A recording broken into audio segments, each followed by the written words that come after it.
Fire update எப்பா நான் முதலே சொல்லிட்டேன். ஃபயர் அப்டேட்டில் குட்டி குட்டி வீடியோ, சீக்கிரமாக உள்ள வீடியோ, இது எல்லாமே தமிழ் வியூகம் அப்படிங்கிற நம்ம சேனலில் தான் வரும். இப்போது இது தமிழ் பட்சத்தில் வந்திருக்குன்னா முக்கியமான சில விஷயங்கள் நடந்திருக்கு அப்படிங்கிறது தான் அர்த்தம். முதல் விஷயம், ஈஸ்ட் சைடு ரஷ்யாவினுடைய அதிகரித்த தாக்குதல் அப்படிங்கிறது நடக்க ஆரம்பிச்சிருச்சு. 39% மேலே இப்போது அந்த ஈஸ்ட் சைடு முழுவதுமாக ரஷ்யாவினுடைய கண்ட்ரோலுக்கு உக்ரைன் வந்து விட்டது அப்படின்னு சொல்லி உக்ரைன் இராணுவமே அதை வெளியில் சொல்லிட்டாங்க. அது மட்டும் கிடையாது, அமெரிக்கா திடீர்னு ஒரு யூட்டர்னை போட்டிருக்காங்க. ஐரோப்பிய ஒன்றியத்தில் பெரிய சலசலப்பு நடந்துட்டு இருக்கு. இது எல்லாத்தையுமே பார்க்க போகிறோம். அன்பு தமிழஞ்சங்களுக்கு தமிழ் பொக்கிஷத்தின் வணக்கங்கள்.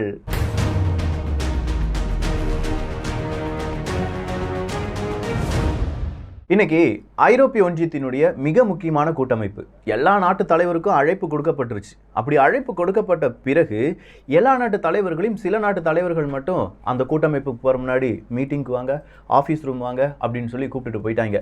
கூப்பிட்டுட்டு போயிட்டு, எப்பா இன்னைக்கு மீட்டிங் நடக்க போகுது, நமக்குள்ள எந்த சண்டையும் வேண்டாம், சச்சரவும் வேண்டாம், ரஷ்யாவுக்கு எதிராக இந்த ஆயில் அப்படிங்கிறத தடைப்படுத்தணும், அதுக்கு நீ சம்மதம் தெரிவிக்கணும், என்ன சொல்கிற அப்படின்னு சொல்லி ஆஃபீஸ் ரூமில் வச்சு நிறைய டிஸ்கஷன் எல்லாமே ஓடிச்சான்.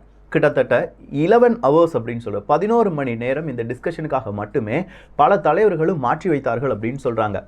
ரஷ்யாவினுடைய ஊடகம் இந்த ஒரு செய்தியை வெளியிட்டிருந்தா கூட பரவாயில்லப்பா. மேற்கத்திய ஊடகங்கள் இன்றைக்கி அதை என்ன சொல்லியிருக்காங்கன்னா, ஐரோப்பிய ஒன்றியத்தில் ஒரு ரெஸ்லிங் நடந்துட்டு இருக்கு அப்படின்னு சொல்கிற அளவுக்கு ஒரு டைட்டில் போட்டு அதுக்கு கீழே பல ஐரோப்பிய ஒன்றியத்தினுடைய தலைவர்கள், ஐரோப்பிய ஒன்றிய நாட்டினுடைய தலைவர்கள் ரஷ்யாவினுடைய கச்சா எண்ணெய் மற்றும் இயற்கை எரிவாயு இல்லாமல் எங்களால் இருக்கவே முடியாதுன்னு சொல்லிட்டாங்க. இது பெரிய ஒரு ட்ராபேக் தான். மேற்கத்திய நாடுகளுக்கு இது ஒரு பெரிய ட்ராபேக்காக மாறிடும், ரஷ்யாவை யாராலையுமே அழிக்க முடியாது அப்படிங்கிற லெவலில் பெருசாக ஒரு காட்டி நிறைய விதமான ஹெட்லைன்லாம் போட்டு நியூஸ் ஆர்டிக்கிளெல்லாம் வெளியில் விட்டுருக்காங்க. இன்றைக்கி ஹங்கேரியனுடைய பிரைம் மினிஸ்டர் என்ன சொல்லியிருக்காருன்னா, ஆயிலை தடைப்படுத்துவதற்கு நான் அக்ரிமெண்ட் போடலை, யாரு கூடயும் போடலை, ஸோ எனக்கு ரஷ்யாவினுடைய ஆயில் வேணும் அப்படின்னு சொல்லிட்டாங்க. ஜெர்மனி என்ன சொல்லிட்டாங்கன்னா, எனக்கு ஆயில் வேணும் அப்படின்னு சொல்லிட்டாங்க. ஏன்னா ஜெர்மனியும் ஹங்கேரியும் சொல்லிட்டாங்கன்னா அப்படின்னா ஆயிலுக்கு தடை விதிக்க முடியாதா அப்படிங்கிற ஒரு கேள்வி இருக்குல்ல. இந்த நேரத்தில் ரொம்ப சூசகமாக ரஷ்யா ஒரு விளையாட்டை விளையாண்டாங்க பார்க்கணும். அது என்ன தெரியுமா, நான் கொஞ்சம் நாடுகளுக்கு கடன் கொடுக்க வேண்டியதாக இருக்குது, அந்த கடனுக்கும் நான் வேறொரு பேமெண்ட் சிஸ்டத்தை உருவாக்க போகிறேன் அப்படின்னு சொல்லிட்டாங்க. ஆல்ரெடி ஏன்ட்டேருந்து கச்சா எண்ணெய் இல்லாட்டி இயற்கை எரிவாயு வாங்கினா ரூபியில் செட்டில் பண்ணுறதுக்கு ஒரு பேமெண்ட் சிஸ்டத்தை ரஷ்யா உருவாக்கி அது சக்ஸஸ்ஃபுல்லாக கொண்டு போயிட்டுருக்காங்க. ஃபின்லாண்டுக்கு கச்சா எண்ணெய் இல்லாட்டி இயற்கை எரிவாயு ஏன் கொடுக்க மாட்டேன்னு சொன்னாங்க. ஃபின்லாண்டு சொல்லிச்சு, நான் டாலரில் தான் உனக்கு பணம் தருவேன்னு. ரஷ்யா சொன்னாங்க, எனக்கு டாலரில் பணம் வேண்டாம், என்னுடைய புதிய பேமெண்ட் சிஸ்டத்தில் உன்னுடைய பணத்தை போடு, அது ஆட்டோமேட்டிக்காக ரூபிலுக்கு கன்வெர்ட் ஆயிரும் அப்படின்னு சொன்னாங்க. இப்போது அதே சிஸ்டத்தை அவங்களுடைய கடன் செலுத்துவதற்கு, ரஷ்யாவினுடைய கடனை செலுத்துவதற்கு ரஷ்யா புதுவிதமான ஆலோசனையுடன் களம் புகுந்திருக்கிறது. இதுவும் பல நாடுகளுக்கு இப்போ ஒரு எச்சரிக்கை மணியாக மாறிடுச்சு. ரஷ்யா கடன் கொடுக்க வேண்டிய இடத்துக்கு கடனும் கொடுக்குறாங்க, அவங்களுக்கு வர வேண்டிய வருமானம் வந்துக்கிட்டே இருக்குது. இப்படியே போச்சுன்னா ரஷ்யாவை பகைத்து கொள்வது அவ்வளோ நல்லதுக்கு கிடையாதுப்பா அப்படின்னு சொல்லிட்டாங்க. ஆனால் நேற்று ஒரு அப்டேட், அதாவது நம்முடைய தமிழ் வியூகத்தில் போட்ட நம்ம சேனல் டெஸ்கிரிப்ஷனில் லிங்க் இருக்குது, சப்ஸ்கிரைப் பண்ணிக்கோங்க. அதில் தான் ஃபயர் அப்டேட்டுக்கு குட்டி குட்டி வீடியோ எல்லாமே வரப்போகுது. ஸோ அவங்க என்ன சொல்லிட்டாங்கன்னா, நேற்று உக்ரைனும் ஒரு ரிக்வஸ்ட்டை கொடுத்துருந்தாங்க, எனக்கு லாங் ரேஞ்ச் வெப்பன்ஸ் எல்லாமே வேணும், ஒரு குட் நியூஸை நான் எதிர்பார்க்குறேன் அப்படின்னு சொல்லியிருந்தாங்க. அடிஜாம்பார் அப்பாயின்மெண்ட் ஆர்டர் இன்றைக்கி அமெரிக்கா உங்கள் நாட்டிலேருந்து உக்ரைன்லேருந்து ரஷ்யாவுக்கு செல்லக்கூடிய எந்த ஏவுகணையும் நான் உனக்கு தரமாட்டேன் அப்படின்னு சொல்லிட்டாங்க. அர்த்தம் புரிஞ்சா, லாங் ரேஞ்ச் வெப்பன் உனக்கு தர முடியாது. அப்படி லாங் ரேஞ்ச் வெப்பன் உனக்கு தர்றதா இருந்தால் அது நான் நேரடியாக யுத்த காலத்தில் குதிப்பதற்கு சமம், அதுக்கு நான் தயாராக இல்லை, தற்கொலைக்கு நான் தயாராக கிடையாது. ஸோ லாங் ரேஞ்ச் வெப்பனுக்கு பதிலாக நாட்டுக்குள்ளேயே அந்த கிட்ட வர்ற ட்ரூப்ஸ் அடிக்கிறதுக்கான வெப்பன்ஸை மட்டும்தான் என்னால் தர முடியும் அப்படிங்கிற அந்த ஒரு அறிவிப்பு கொடுக்கப்பட்டிருக்கிறது. இந்த அறிவிப்புக்கு மத்தியில் செலன்ஸ்கி அவர்கள் ரொம்ப கடுப்பாயிட்டார், கோபமாயிட்டார். என்னடா மனுஷன் என்ன கேட்டாலும் கொடுக்க மாட்டேங்கிறாங்க, ஐரோப்பிய ஒன்றியத்துக்கே நேரடியாக ஒரு எச்சரிக்கை கொடுத்தனா அப்படின்னு சொல்லி ஐரோப்பிய ஒன்றியத்தில் எஸ் ஆர் நோ அப்படின்னு சொல்லி கேட்டிருக்காரு. என்ன எஸ் ஆர் நோனா, ஐரோப்பிய ஒன்றியத்துக்குள்ளே நான் வர முடியுமா முடியாதா, முடியாதுன்னு சொன்னால் உடனே சொல்லிடுங்க, நோ அப்படிங்கிறத கண்ணை மூடிட்டு சொல்லிடுங்க, அதை விட்டுட்டு அலைய வைக்காதீங்கப்பா அப்படிங்கிற ஒரு கோரிக்கையும் வைத்திருக்கிறார் செலன்ஸ்கி அவர்கள். ஸோ டோட்டலாக இப்போ ஃப்ரஸ்ட்ரேஷன் மோடில் இருப்பது புட்டின் அவர்கள் கிடையாது, செலன்ஸ்கி அவர்கள் தான். ஏன்னா செலன்ஸ்கி அவர்களை நம்ப வச்சு சில நாடுகள் ஏமாற்றி வருகிறது. நேற்று இன்னொரு செய்தியும் நம்ம பார்த்தோம், அதே வியூகத்தில் இல்லாட்டி தமிழ் விதையில் பார்த்துருப்போம். அது என்ன அப்படின்னு கேட்டிங்கன்னா, ஜெர்மனி நிறைய ஆயுதங்களை உக்ரைனுக்கு தாரேன் அப்படின்னு சொல்லியிருந்தாங்கல்ல, 9 வாரமாக ஒரு ஆயுதம், ஒரு புல்லட்டு கூட யாருக்கு கொடுக்கலையா, உக்ரைனுக்கு கொடுக்கலையா. அந்த மாதிரி தான் இப்போ நிலைமைகள் இருந்து வருகிறது. சரி, இதுதான் இப்போ உக்ரைனுக்கு பிரச்சனை அப்படின்னு சொல்லி பார்த்தா, போலந்து இன்னைக்கு இன்னொரு பெரிய ஒரு அதிர்ச்சியை உக்ரைனுக்கு கொடுத்துட்டாங்க. இனியும் ஃப்ரீயாக எங்களால் உங்களுக்கு கச்சா எண்ணெய் இயற்கை எரிவாயு கொடுக்க முடியாது. இனி நாங்கள் கொடுக்கக்கூடிய கச்சா எண்ணெய் எரிவாயுக்கெல்லாம் பணம் வேணும், சாதாரண பணம் கிடையாது, மார்க்கெட்டை விட கொஞ்சம் கூடுதலான பணம் தேவைப்படுகிறது அப்படின்னு சொல்லி போலந்தும் அவங்களுடைய அறிவிப்பை கொடுத்திருக்கிறார்கள். போலந்து உக்ரைனுக்கு உதவக்கூடிய நாடாக இருந்தது. அந்த போலந்து கூட இப்போ உக்ரைனுடைய இந்த யுத்தத்தை பயன்படுத்தி அவங்க நாட்டில் இருக்கக்கூடிய கச்சா எண்ணெய் இயற்கை எரிவாயுவை விற்று காசு சம்பாதிக்க பார்த்துட்டு இருக்காங்க. இதுவும் இப்போது ஜெலன்ஸ்கி அவர்களுக்கு புதிய ஒரு தலைவலியை ஏற்படுத்தி இருக்கும். கர்கீவ் அப்படிங்கிற அந்த பகுதி இருக்கு பார்த்தீங்களா, 31% கர்கீவை யார் எடுத்துக்கிட்டாங்கப்பா, ரஷ்யா எடுத்துக்கிட்டாங்க அப்படிங்கிற அறிவிப்பை இன்னைக்கு உக்ரைனுடைய ராணுவம் தெரிவித்திருக்கிறது. அதே மாதிரி ஃபுட் கிரைசிஸ் அப்படிங்கிறது இப்போ உக்ரைனுக்குள்ளே வந்துருச்சு அப்படின்னு சொல்கிறத ஜெலன்ஸ்கி அவர்கள் அறிவித்து விட்டார்கள். எப்படியாவது இங்கே இருக்கக்கூடிய தானியங்கள் எனக்கு கிடைக்க வேண்டும், அதாவது ரஷ்யா பிளாக் பண்ணி வச்சிருக்கிற தானியங்கள் எனக்கு கிடைக்க வேண்டும் அப்படிங்கிற ஒரு கோரிக்கையும் யார் கொடுத்திருக்காங்க, அதே உக்ரைனுடைய ஜெலன்ஸ்கி அவர்கள் கொடுத்திருக்கிறார்கள். இப்போ இங்கே நடக்கிற யுத்தம் காரணமாக ஆப்பிரிக்க கண்டத்தில் மிகப்பெரிய அளவு food crisis, food price increase அப்படிங்கிறது ஆகியிருக்கு, பணவீக்கம் அப்படிங்கிறது கூடுதலாகி இருக்கிறது. இது உலகமெங்கும் எதிரொலிக்கும் அப்படிங்கிற ஒரு அறிவிப்பை ஆப்பிரிக்காவினுடைய பல நாடுகளும் இப்போதே கொடுக்க ஆரம்பிச்சிட்டாங்க. ஃபெர்டிலைசர்னுடைய விலை அதிகரித்திருக்கிறது, பல நாடுகளுடைய விவசாயம் பாதிக்கும் அப்படிங்கிற ஒரு அறிவிப்பும் வந்து கொண்டே இருக்கிறது. இது எல்லாம் கூட்டி கழிச்சு பார்த்தா கண்டிப்பாக இந்த உலகம் மிகப்பெரிய ஒரு பிரச்சனையில் மாட்டப்போகிறது. சீக்கிரமாக ரஷ்யா உக்ரைன் பிரச்சனை அப்படிங்கிறதுக்கு ஒரு என் கார்டு போடலைன்னா, நல்லா கவனிச்சுக்கோங்க, போடலைன்னா பல உலக நாடுகள் இந்த ஒரு யுத்தத்துக்கு தானாக முன் வருவார்கள். வேறு வழியே இல்லாமல் அவங்களும் சேர்ந்து யுத்தம் செய்ய வேண்டியதாக இருக்கும். ஏன்னா ஒவ்வொரு நாட்டுக்குள்ளேயும் புரட்சி அப்படிங்கிறது வெடிப்பதற்கான வாய்ப்புகள் இருக்குது. வேலையில்லா திண்டாட்டம், பசி பட்டினி வரும்போது உள்நாட்டு கலவரங்கள் ஏற்படும். அந்த உள்நாட்டு கலவரம் ஒரு கட்டத்தில் புரட்சியாக மாறிவிடும்.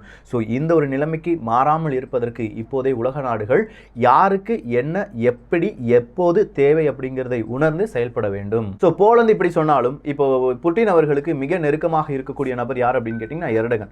அடிக்கடி புட்டின் அவர்கிட்ட நான் பேசிட்டேன்ப்பா அப்படின்னு சொல்லிட்டு இருந்தாங்கல்ல, நேத்தும் புட்டின் அவர்களும் எர்டகன் அவர்களும் பேசியிருக்காங்க. அப்படி பேசும்போது இப்படி பல பிரச்சனைகள் இருக்குப்பா, என்னை பொறுத்த வரைக்கும் நான் உக்ரைனுக்கு இந்த மாதிரியான தானியங்களை கொடுப்பதற்கு சம்மதம் தெரிவிக்கிறேன், துருக்கி ஸ்ட்ரைட்டை கொஞ்சமாக ஓப்பன் பண்ணி விடுங்க அப்படிங்கிற ஒரு அறிவிப்பை ரஷ்யா எர்டகன் அவர்களிடம் கேட்டதாக கூறப்படுகிறது. மேரிபோல் சிட்டியில் இருக்கக்கூடிய பலவிதமான தானியங்கள், அங்கே இருக்கக்கூடிய ஸ்டீல், இதெல்லாமே ரஷ்யா அவங்க நாட்டுக்கு கொண்டு வர போகிறாங்க அப்படின்னு சொல்லி பார்த்தோம். அதில் இப்போ கர்சன் அப்படிங்கிற பகுதியும் இடம்பெற்றிருக்கிறது. கர்சன் அப்படிங்கிற அந்த துறைமுக சிட்டியில் இருக்கக்கூடிய தானியங்கள், பல உலக நாடுகளுக்கு கொடுக்கப்பட வேண்டிய தானியங்களை இப்போ யார் எடுத்துகிட்டு போகிறாங்களாம், ரஷ்யா அவங்களுடைய நாட்டுக்கு எடுத்துகிட்டு போகிறாங்க அப்படிங்கிற அந்த செய்தியையும் ரஷ்யாவினுடைய ஊடகமான TASS அப்படிங்கிற அந்த ஊடகம் தெரிவித்திருக்கிறது. இது ரஷ்யா செய்வது மிகப்பெரிய தவறு. ஏன்னா அங்கே ஆல்ரெடி தானியம் இல்லாமல் மிகப்பெரிய அளவு மக்கள் சாப்பாட்டுக்காக கையேந்தக்கூடிய நிலைமையில் உக்ரைன் மக்கள் இருக்கிறார்கள். ஸோ அவங்க கிட்ட இருந்து பறிக்கப்பட்ட தானியத்தை ரஷ்யாவுக்கு கொண்டு செல்வது அப்படிங்கிறதெல்லாம் அக்செப்ட் பண்ண முடியாது. ஸோ இதை ரஷ்யா மறுபரிசீலனை செய்ய வேண்டும் அப்படிங்கிற ஒரு கோரிக்கை உலக நாடுகள் வைக்க வேண்டும். அடுத்ததா ஹங்கேரியை பொறுத்த வரைக்கும் பெட்ரோல் டூரிசம் அப்படிங்கிறது தடைப்படுத்தப்பட்டிருக்குப்பா அப்படின்னு சொல்லிட்டாங்க. அது என்னப்பா பெட்ரோல் டூரிசம் அப்படின்னு சொல்லி நமக்கு ஒரு கேள்வி இருந்துச்சுன்னா வேறு எதுவுமே கிடையாது. நீங்கள் ஒரு டூராக ஹங்கேரி நாட்டுக்குள்ளே போகிறீங்க, ஒரு டூரிஸ்டாக ஹங்கேரி நாட்டுக்கு போகிறீங்க, உங்களுடைய வாகனத்தை வச்சுட்டு தான் போகிறீங்கன்னா உங்களுடைய வாகனத்துக்கும் அங்கே விலை குறைவான பெட்ரோல் எல்லாம் கிடைச்சிட்டு இருந்துச்சு. ஆனால் இப்போது கிடையாது. ரஷ்யா உக்ரைன் பிரச்சனையினால எனக்கே இங்கே பெட்ரோல்லாம் கிடைக்க கொஞ்சம் கஷ்டமாக இருக்கிறனால ஹங்கேரி நாட்டினுடைய நம்பர் பிளேட்டில் இருக்க வாகனங்களுக்கு மட்டும்தான் விலை குறைவான பெட்ரோல் டீசல் கிடைக்கும், வேறு யாருக்கும் கிடைக்காது. ஸோ பெட்ரோல் டூரிசம் அப்படிங்கிறதுக்கு இப்போது நாங்கள் தடை விதித்திருக்கிறோம் அப்படிங்கிற ஒரு அறிவிப்பை கொடுத்துட்டாங்க. இது எல்லாமே ஐரோப்பிய ஒன்றியத்தில் வரக்கூடிய பிரச்சனை. இன்னைக்கு ஹங்கேரி செய்கிறாங்கன்னா நாளைக்கு இதே மாதிரி ஐரோப்பிய ஒன்றியத்தில் இருக்கக்கூடிய அனைத்து நாடுகளும் செய்வார்கள். இப்படியே போச்சுன்னா ஐரோப்பிய ஒன்றியத்தில் சுற்றுலாவும் பாதிக்கப்படும் அப்படிங்கிற ஒரு எச்சரிக்கை எல்லோர் மனதிலும் இருக்க வேண்டும். அடுத்ததா ரஷ்யாவினுடைய நண்பனான ஈரான் இன்னைக்கு திடீர்னு பார்த்தா அவங்களுடைய மீடியாவில் எங்களுடைய அண்டர் கிரவுண்டில் நாங்கள் இந்த மாதிரி ட்ரோன் சிஸ்டம்லாம் வச்சுருக்கோம்ப்பா, பார்த்துக்கோங்க, நாங்கள் ரஷ்யாவுக்கு உதவுறதுக்கு தயாராலாம் இருக்கோம், எங்ககிட்ட இந்த மாதிரி அமெரிக்காவினுடைய அணு ஆயுத ஒப்பந்தம் இன்னும் கையெழுத்திடப்படவில்லை என்றால் நானும் ரஷ்யாவும் இணைய வேண்டியதாக இருக்கும் அப்படிங்கிற அறிவிப்பை கொடுத்துருந்தாங்கல்ல. அந்த அறிவிப்புக்கு இன்னும் வலு சேர்க்கும் விதமாக அவங்களுடைய அண்டர் கிரவுண்ட் ட்ரோன் பேஸை காண்பித்திருக்கிறார்கள். மக்களுக்கு இது கண்கொள்ளா காட்சியாக இருந்தது அப்படின்னு சொல்லப்பட்டாலும் எதிரி நாட்டவர்களுக்கு இவ்வளோ பெரிய பேஸை எங்கடா வச்சுட்டு இருக்கீங்க அப்படிங்கிற மாதிரியான வயிற்றுல புளி கரைக்கிற மாதிரியான செய்தி தான் இது. அடுத்ததா செவர்டோனஸ்க் அப்படிங்கிற அந்த பகுதி தான். நான் முதல்ல சொல்லிட்டு இருக்கேன், மேரிபோலுக்கு பிறகு ரொம்ப பெரிய அளவு பேசப்படக்கூடிய ஒரு சிட்டினா செவர்டோனஸ்க் தான். அதை பிடிச்சு எடுத்துட்டாங்கன்னா ஈஸ்ட் சைடு மேக்ஸிமம் ரஷ்யாவினுடைய கண்ட்ரோலுக்கு வந்துடும் அப்படின்னு சொல்லி நம்ம பார்த்தோம். உக்ரைனுடைய அதிபர் ஜெலன்ஸ்கி அவர்கள் இந்த செவர்டோனஸ்க் அப்படிங்கிற பகுதியில் மிகப்பெரிய அளவு தாக்குதல் நடந்துட்டு இருக்கு, எங்களுடைய 90% பில்டிங் அப்படிங்கிறதெல்லாம் அழிச்சிட்டாங்க, இப்படியே போச்சுன்னா செவர்டோனஸ்க்கும் யாருடைய கட்டுப்பாட்டுக்குள் வந்துவிடும், ரஷ்யாவினுடைய கட்டுப்பாட்டுக்குள் வந்துவிடும்.